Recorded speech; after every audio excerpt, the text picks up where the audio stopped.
Libra 7. The woman feeding chickens and protecting them from hawks. Two things, nurture and protection, indicate the operation of care and taking responsibility for another. Life is dangerous. Hawks attack chickens, and we're in the position of chickens in this metaphor. Hawks attack us, and when we become attacked, when we start to realize that we've engendered a certain opposition, people trying to thwart our purposes, the best way to understand this is that we have become strong enough to represent a threat. Clear, strong-mindedness is what creates power, and power generates opposition. So rather than feel disappointed that you're being attacked, celebrate the fact that you've attained a certain level of power, and then take the appropriate precautions. This is the wisdom of this degree. Now, the appropriate precautions perhaps begin with the understanding of the fact that we are in a dangerous place and likely to generate opposition. Any movement we make in any direction is pretty likely to generate a resistance. If we push clear enough, hard enough, long enough, somebody's going to want to stop us. That's how it is. So to understand that and to take that into account is the first step. The skill necessary, the aptitude, the diligence, the ability to take measures to protect ourselves is what we need to learn.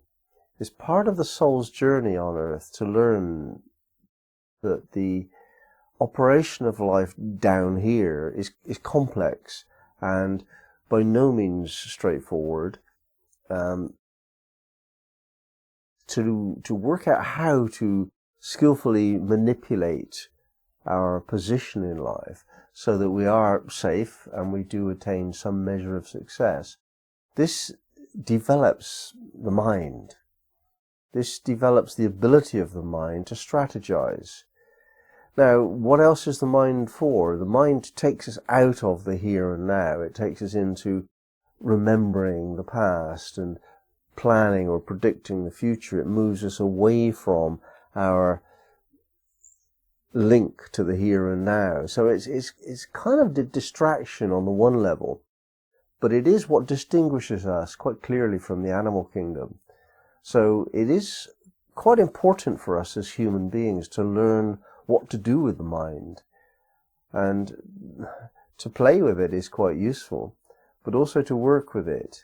To know that it can be useful to protect ourselves from the hawks.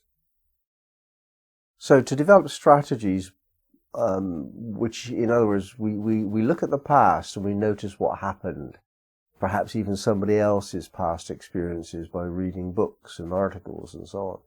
And then we strategize for the future. We make policy decisions about which way to go. This is the development of strategy. This is shrewdness. This is the key word that's given to this degree, shrewdness. And some of what we do in life is protecting ourselves, and some of what we do in life is protecting others, and we're looking at both of those. This is an old woman protecting her chickens. They can't protect themselves, so she's protecting them.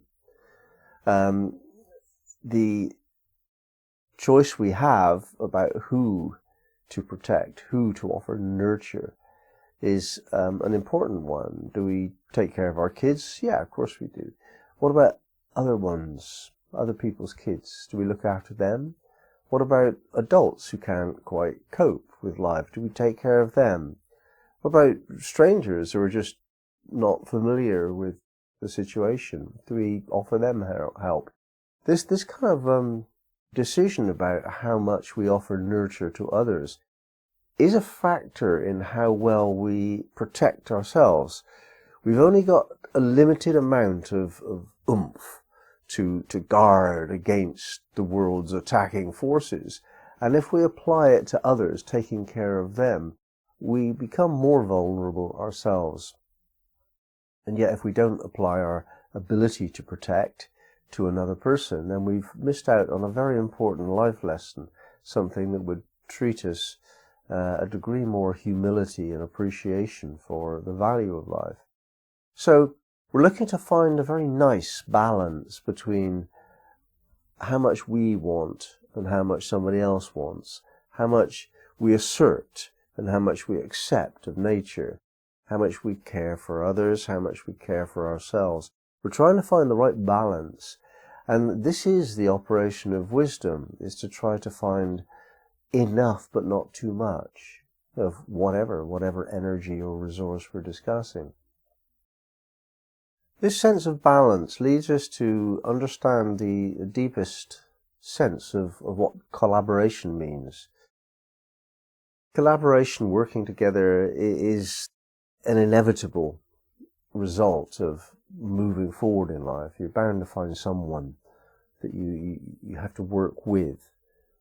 And the way to do that is to apply your strategy of balance. And in this case, you balance what it is that we want with what it is that they want, and finding a path where both of us are happy. This is a real skill, collaboration. And it's only learned really when we understand that we can't get all we want by ourselves. We must defer to somebody else's desire in order for us to fulfill our own. We have to learn that first. We also have to learn that the person with whom we're collaborating can turn into an enemy if we handle the collaboration badly. That's not a rare event. Many partnerships, if not most partnerships, end up with a little bit of a bitter taste, a little bit of an unpleasantness. So the skill of collaborating without turning your friend into a foe is an important one. However, if we learn these skills, then we find we can walk a path through life which is both satisfying, fulfilling, and also safe. We can eat our eggs free from the risk of the hawks eating the chickens.